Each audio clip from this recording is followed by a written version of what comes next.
Hello friends. तो चलिए एक बार फिर से आप सभी का स्वागत है मेरे यूट्यूब चैनल में। और आज इस लेक्चर के माध्यम से हम लोग क्लास 12th का एक और नए यूनिट का शुभारंभ करने जा रहे हैं, जिसका नाम है unit third, magnetic effect of current and magnetism. इसके अंदर में हमको टोटल 2 चैप्टर्स कवर करने हैं, जिसका नाम है chapter 4 moving charges and magnetism and chapter 5 magnetism and matter. ये दोनों चैप्टर हम लोग को कंप्लीट करने हैं यूनिट थर्ड के अंदर में। तो जैसे कि आप सभी को पता है कि हम लोग कोई भी चैप्टर स्टार्ट करने से पहले उस चैप्टर का डिटेल सिलेबस देखते हैं, तो आज फिर से हम लोग वही चीज़ करने वाले हैं। तो चलिए चैप्टर 4 का यहाँ पर हम लोग डिटेल सिलेबस डिस्कशन कर लेते हैं। तो चैप्टर 4 का जो फर्स्ट टॉपिक होगा हम लोग का, वो है कॉन्सेप्ट ऑफ मैग्नेटिक फील्ड। यहाँ पर चैप्टर 4 को पढ़ने से पहले आप लोगों को मैग्नेट क्या होता है और मैग्नेटिक फील्ड क्या होता है, मैग्नेट के पास कौन कौन सी प्रॉपर्टीज़ होती है, वो वेक्टर है कि स्केलर है, ये सारा चीज़ जो है क्वालिटेटिव आइडिया होना चाहिए मैग्नेटिक फील्ड के बारे में आप लोग के पास। ओके, तो उसी के बारे में थोड़ा सा जानेंगे। उसके बाद हम लोग बात करेंगे, एक फिजिसिस्ट थे, एक साइंटिस्ट थे, जिन्होंने मैग्नेटिक फील्ड को और करंट के डायरेक्शंस को लेके कुछ एक्सपेरिमेंट किए थे। उस एक्सपेरिमेंट को ऑस्टेड एक्सपेरिमेंट के नाम से जाना जाता है। उसके बारे में भी हम लोग डिटेल में देखेंगे। इसके बाद इस चैप्टर का इम्पॉर्टेंट टॉपिक है ना, ये इम्पॉर्टेंट टॉपिक है एग्ज़ाम के पॉइंट ऑफ व्यू से, जो कि है बायो-सेवर्ट लॉ। इसको देखेंगे। इसको देखने के बाद हम लोग इसका एप्लीकेशन देखेंगे कि इसका यूज़ कहाँ कहाँ पर किस तरह से किया जाता है। तो यहाँ पर बायोसेवर्ट से रिलेटेड 3 टाइप्स के एप्लीकेशन हैं, जिसमें हमको मैग्नेटिक फील्ड कैलकुलेट करना रहता है। किसके लिए? Long state current carrying conductor के लिए। हमको एक लॉन्ग इनफाइनाइट स्टेट कंडक्टर दे दिया जाता है, और तो उसमें हम लोग करंट फ्लो करवाते हैं ना, तो उसके चारों तरफ मैग्नेटिक फील्ड प्रोड्यूस होता है। उसी का वैल्यू कैलकुलेट करना रहता है हमको इसमें फर्स्ट एप्लीकेशन में। सेकेंड एप्लीकेशन में भी मैग्नेटिक फील्ड कैलकुलेट करना रहता है, बट यहाँ पर स्टेट करंट कैरिंग कंडक्टर नहीं होता, बल्कि यहाँ पर एक सर्कुलर लूप होता है, और उस सर्कुलर लूप के सेंटर पर हमको मैग्नेटिक फील्ड निकालना रहता है। थर्ड एप्लीकेशन है, इसमें भी हम लोग को मैग्नेटिक फील्ड कैलकुलेट करना है, बट कहाँ पर? सर्कुलर करंट लूप के एक्सिस पर हमको क्या करना है? मैग्नेटिक फील्ड कैलकुलेट करना है। अच्छा, एक बात याद रखिएगा, आप लोग के सिलेबस के पॉइंट ऑफ व्यू से ये दोनों एप्लीकेशन ज़्यादा इम्पॉर्टेंट है। यहाँ से क्वेश्चन बनते हैं, बट ये सिलेबस में नहीं है, फिर भी इसको करना पड़ेगा। यहाँ पर हम लोग मैग्नेटिक फील्ड के लिए डेरिवेशन नहीं देखेंगे, यहाँ पर केवल फार्मूला देखेंगे, क्योंकि इसका फार्मूला आगे यूज़ होता है। और आप लोग के सिलेबस के अकॉर्डिंग ये दोनों एप्लीकेशन जो है बायोसेवर्ट लॉ का, ये इम्पॉर्टेंट है आप लोग के एग्ज़ाम के पॉइंट ऑफ व्यू से। ओके, चलिए इस चैप्टर का 5th नंबर का जो टॉपिक है वो है एम्पियर्स सर्किटल लॉ, या इसी को हम लोग एम्पियर्स लॉ भी कह देते हैं। तो ये देखेंगे, ये भी आप लोग के एग्ज़ाम के पॉइंट ऑफ व्यू से बहुत ही इंपॉर्टेंट है, यहाँ से भी क्वेश्चन बन जाते हैं।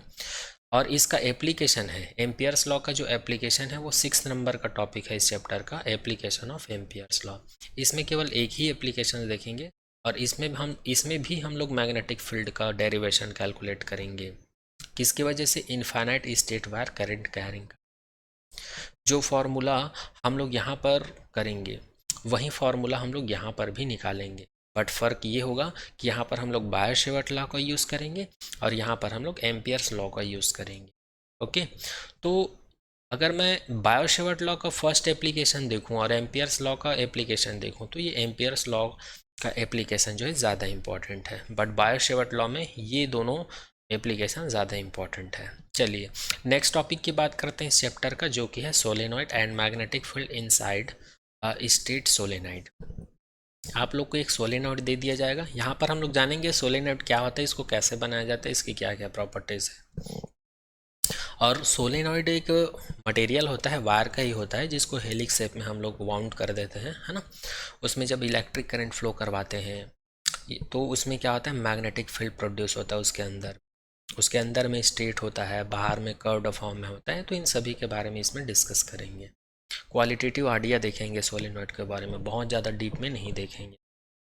नेक्स्ट टॉपिक की बात करते हैं, 8th नंबर का टॉपिक है force on moving charges in a uniform magnet. यहाँ पर हमको यूनिफॉर्म मैग्नेटिक फील्ड दे दिया जाएगा। यूनिफॉर्म मैग्नेटिक फील्ड का मतलब ये होता है हर एक पॉइंट पर सेम मैग्नेटिक फील्ड अब मैग्नीट्यूड होगा। और उस पर हम लोग एक चार्ज को रख देते हैं और उस चार्ज को जब मूव करवाते हैं तो वहाँ पर उस चार्ज के ऊपर जो फोर्स प्रोड्यूस होता है उसको कैलकुलेट करेंगे यहाँ पर। उसके बाद 9th नंबर का जो टॉपिक है वो है force on a moving charge in a uniform magnetic field and electric field. अब हम लोग क्या करेंगे, जो चार्जेस हैं, जो इलेक्ट्रिक चार्ज है या पॉइंट चार्ज है वो पहले मैग्नेटिक फील्ड में मूव कर रहा था, तब उसके लिए फोर्स कैलकुलेट किए थे 8th नंबर के टॉपिक में। लेकिन 9th नंबर के टॉपिक में मैग्नेटिक फील्ड के साथ साथ उसके ऊपर हम लोग इलेक्ट्रिक फील्ड भी अप्लाई करेंगे। उसके बाद हम लोग उसके लिए उसके ऊपर जो फोर्स लगेगा किसी भी मूविंग चार्जेस के ऊपर मैग्नेटिक फील्ड और इलेक्ट्रिक फील्ड की वजह से जो फोर्स लगेगा उसको हम लोग कैलकुलेट करेंगे इस 9th नंबर के टॉपिक में। और इसको लॉरेंज फोर्स के नाम से जाना जाता है क्योंकि लॉरेंज नाम के साइंटिस्ट ने ही इस एक्सपेरिमेंट को पहले किया था और फोर्स कैलकुलेट किया था कि कोई भी चार्ज अगर इलेक्ट्रिक फील्ड और मैग्नेटिक फील्ड में मूव करता है तो उसके ऊपर इतना फोर्स लगता है। और ये आप लोग के एग्जाम के पॉइंट ऑफ व्यू से इंपॉर्टेंट भी है, यहाँ से भी क्वेश्चन बनता है लॉरेंज फोर्स से रिलेटेड। आपको एग्जाम में डायरेक्ट लॉरेंज फोर्स नहीं बोला जाएगा, आपको घुमा के क्वेश्चन पूछेंगे, लेकिन कॉन्सेप्ट यहीं से लगेगा। ठीक है, चलिए आगे बात करते हैं।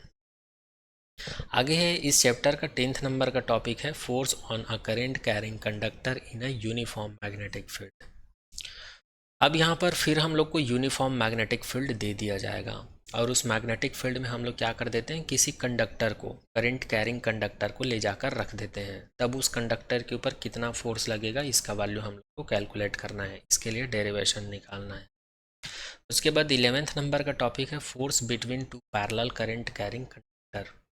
यहाँ पर हम लोग को 2 करंट कैरिंग कंडक्टर दे दिया जाएगा और इसके चारों तरफ जो मैग्नेटिक फील्ड की वजह से एक दूसरे के ऊपर जो फोर्स लगता है उस फोर्स का वैल्यू कैलकुलेट करना है, डेरिवेशन करना है।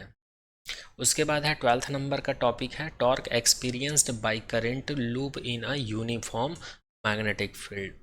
फिर से यहाँ पर हमको एक यूनिफॉर्म मैग्नेटिक फील्ड दे दिया जाता है और उसमें हम लोग एक सर्कुलर लूप का कंडक्टर, एक कंडक्टर है जिसको सर्कुलर फॉर्म में ऐसे फोल्ड कर लेते हैं, फिर इसमें करंट फ्लो करवा देते हैं और इसको हम लोग यूनिफॉर्म मैग्नेटिक फील्ड में ले जाकर रख देते हैं। तब इसके ऊपर एक फोर्स लगता है जिसको हम लोग टॉर्क का नाम दे देते हैं, क्योंकि इसके ऊपर दोनों 2 साइड से फोर्स लगता है इसलिए इसको टॉर्क कह देते हैं, नहीं तो नॉर्मल फोर्स बोल सकते थे। तो यहाँ पर हम लोग को टॉर्क कैलकुलेट करना है इस कॉइल के लिए या फिर इस करंट कैरिंग लूप के लिए, है ना।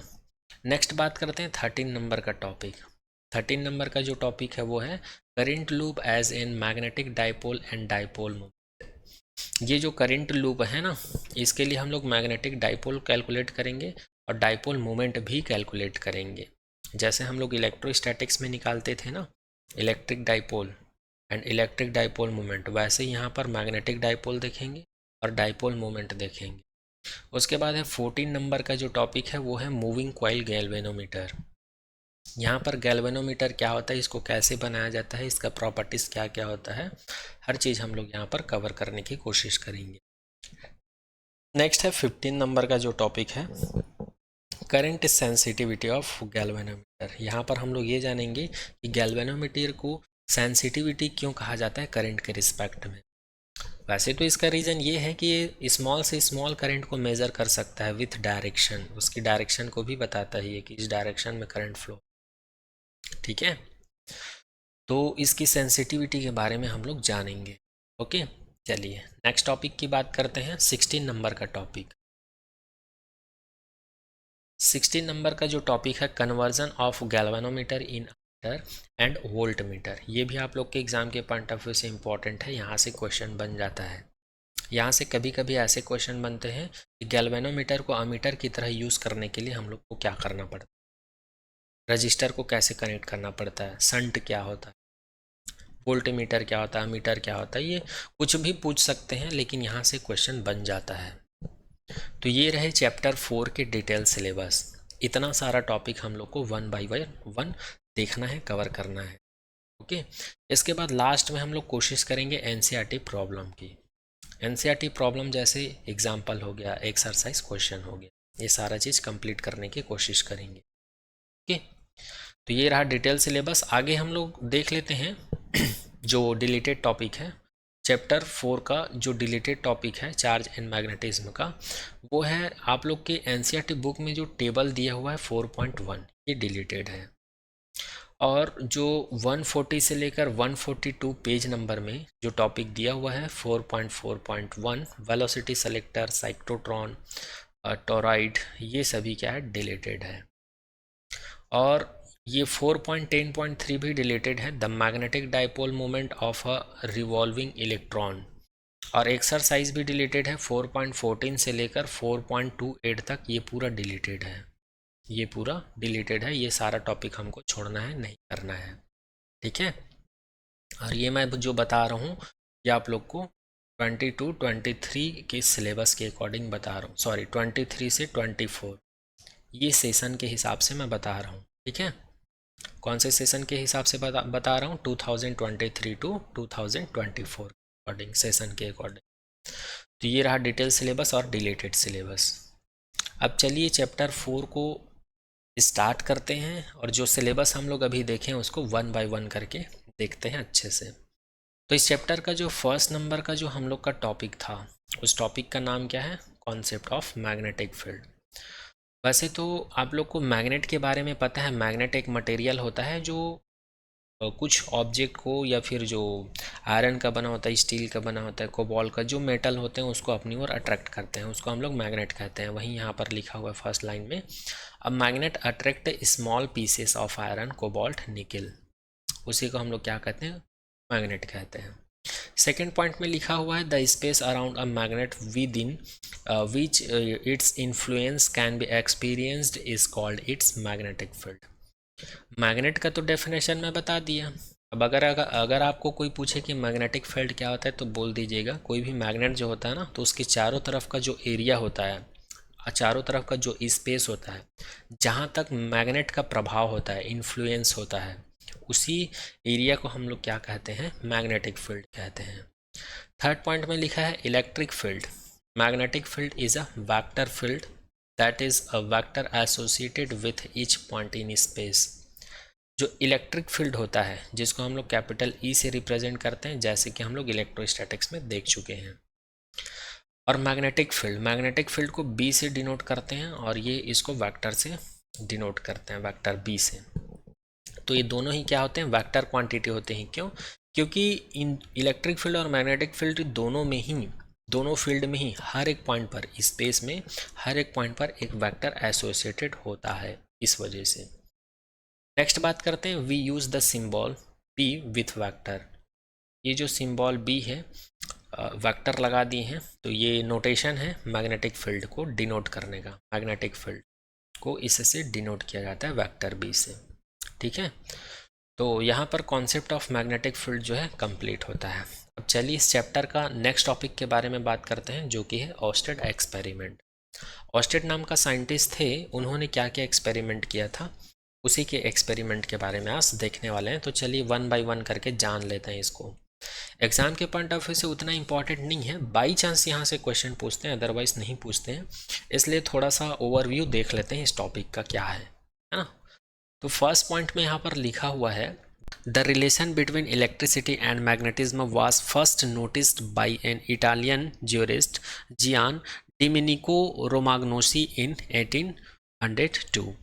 1802 की बात है, 1802 की बात है, जब इटालियन के रहने वाले एक साइंटिस्ट थे, जिसको ज्यूरिस्ट कहा जाता था, है ना, क्योंकि ये न्यायाधीश थे शायद, तो इसलिए इसको इटालियन ज्यूरिस्ट कहा जाता था, जिनका नाम क्या था, जियान डिमिनिको रोमाग्नोसी नाम था इनका। इन्होंने सबसे पहले इलेक्ट्रिसिटी और मैग्नेटिज्म के बीच रिलेशन ऑब्जर्व किया था। सबसे पहले इन्होंने क्या किया था, इलेक्ट्रिसिटी और मैग्नेटिज्म के बीच रिलेशन देखा था, नोटिस किया था इन्होंने। और आगे लिखा है, he found that electric current flowing in a wire affect a magnetic needle. और इन्होंने पाया था कि जब किसी भी कंडक्टर में करंट फ्लो होता है, तो उसके पास किसी मैग्नेटिक नीडल को रख देने पर यह नीडल जो है अफेक्ट होता है, ये चीज़ ऑब्जर्व किया था। आगे देखते हैं, the fact that magnetic field is associated with an electric current was rediscovered in 1820 by a Danish physicist Hans Christian Ørsted। उसके बाद में फिर एक साइंटिस्ट आए, कब? 1820 में, और उस साइंटिस्ट का नाम क्या था? Hence Christian Oersted. इन्होंने फिर इस एक्सपेरिमेंट को रीडिस्कवर किया, और उन्होंने ये पता लगाया कि किसी भी करंट कैरिंग कंडक्टर में मैग्नेटिक फील्ड उसके साथ एसोसिएटेड होता है कि नहीं। ठीक है, हेंस क्रिश्चियन ऑस्टेड ने क्या किया? 1820 में फिर से उन्होंने रीडिस्कवर किया इस एक्सपेरिमेंट को और पता लगाया कि किसी भी कंडक्टर में जब इलेक्ट्रिक करंट फ्लो करवाते हैं तो उसमें क्या रहता है? मैग्नेटिक फील्ड एसोसिएटेड रहता है। तो ये रहा ऑस्टेड एक्सपेरिमेंट का इंट्रोडक्शन वाला पार्ट। अब चलिए आगे देखते हैं कि ऑस्टेड ने कैसे रीडिस्कवर किया और उन्होंने क्या क्या एक्सपेरिमेंट किया, उसको देखते हैं। तो यहाँ पे लिखा हुआ है, it is observe that, first point. तो फर्स्ट पॉइंट में यहाँ पर जो पॉइंट लिखा हुआ है इसको मैं डायग्रामेटिकली आप लोग को पहले समझा देता हूँ। ठीक है, ऑस्टेड ने क्या किया था? एक करंट कैरिंग कंडक्टर लिया था और उसको उन्होंने बैटरी से कनेक्ट कर दिया था। और ऑलरेडी हम लोग को पता है कि किसी भी कंडक्टर में जब हम लोग करंट फ्लो करवाते हैं तो करंट का डायरेक्शन क्या होता है? पॉजिटिव टू निगेटिव होता है। तो यहाँ पर उन्होंने लिया था, जैसे कि ये एक बैटरी है, पॉजिटिव है, ये निगेटिव है, और यहाँ पर एक की लगा दिया गया है, और यहाँ पर करंट का डायरेक्शन कुछ ऐसा है, ये करंट है। और उन्होंने यहाँ पर जो करंट फ्लो है इसी के पास में एक मैग्नेटिक नीडल को रख दिया था, और मैग्नेटिक नीडल का डायरेक्शन क्या था? साउथ टू नॉर्थ डायरेक्शन था। अब ये डायरेक्शन कैसे पता चला? तो यहाँ पर हम लोग कंसिडर कर लेते हैं, ये डायरेक्शन है, ये वेस्ट डायरेक्शन है और ये ईस्ट डायरेक्शन है, ये नॉर्थ डायरेक्शन है और ये साउथ डायरेक्शन है। तो नीडल को उन्होंने कैसे रखा था? करंट जो है साउथ टू नॉर्थ फ्लो हो रहा था, तो मैग्नेटिक नीडल को भी उसी डायरेक्शन में रख दिया था, साउथ टू नॉर्थ डायरेक्शन में रख दिया था।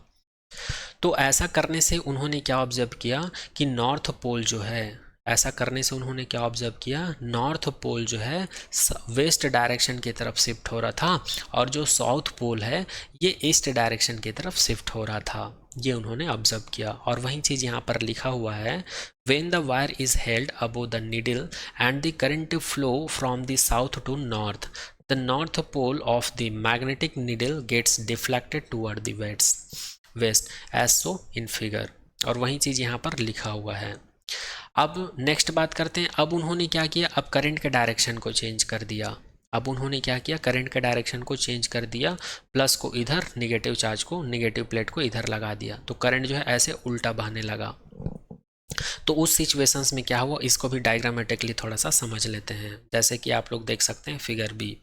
अब करंट का डायरेक्शन देखो, इधर से इधर है ना, इसको उल्टा कर दिया, ये करंट का डायरेक्शन है, और नीडल का पोजीशन जो है वही है, साउथ टू नॉर्थ है। मैग्नेटिक नीडल का पोजीशन क्या है? साउथ टू नॉर्थ है, बट करंट का डायरेक्शन क्या हो गया? नॉर्थ टू साउथ हो गया। तो इस सिचुएशंस में उन्होंने देखा कि साउथ पोल का डिफ्लेक्शन किस डायरेक्शन में हो रहा था? वेस्ट डायरेक्शन में हो रहा था, और नॉर्थ पोल का डिफ्लेक्शन जो है ईस्ट डायरेक्शन में हो रहा था। ये उन्होंने ऑब्जर्व किया, और यही चीज़ यहाँ पर लिखा हुआ है, एक बार रीड कर देता हूँ। When the direction of the current is reverse so that it flows from the north to south, the north pole of the magnetic needle gets deflected toward the east as so in figure B, जैसे कि आप लोग figure B में देख पा रहे हैं। तो ये रहा ऑस्टेड एक्सपेरिमेंट का ऑब्जर्वेशन। इस ऑब्जर्वेशन से या इस एक्सपेरिमेंट से उन्होंने क्या रिजल्ट निकाला? यहाँ पर लिखा हुआ है, from the above experiment a current carrying conductor produced a magnetic field around it. उन्होंने ये बोला इस एक्सपेरिमेंट से रिजल्ट निकालने के बाद कि कोई भी कंडक्टर होता है जब उसमें हम लोग इलेक्ट्रिक करंट फ्लो करवाते हैं तो इसके चारों तरफ स्पेस में एक मैग्नेटिक फील्ड प्रोड्यूस होता है, या कोई भी करंट कैरिंग कंडक्टर जो है मैग्नेटिक फील्ड प्रोड्यूस करता है। इस एक्सपेरिमेंट से ये रिजल्ट निकल के आया। तो यहाँ पर ऑस्टेड एक्सपेरिमेंट जो है कंप्लीट होता है। ठीक है, अब इस चैप्टर का जो नेक्स्ट टॉपिक है, 3rd नंबर का टॉपिक है, जो आप लोग के एग्जाम के पॉइंट ऑफ व्यू से बहुत इंपॉर्टेंट है, जिसका नाम है बायो-सेवर्ट लॉ। इसको आने वाले नेक्स्ट लेक्चर में करेंगे। ओके, तो आज के लेक्चर में यहीं तक। Thank you so much to all.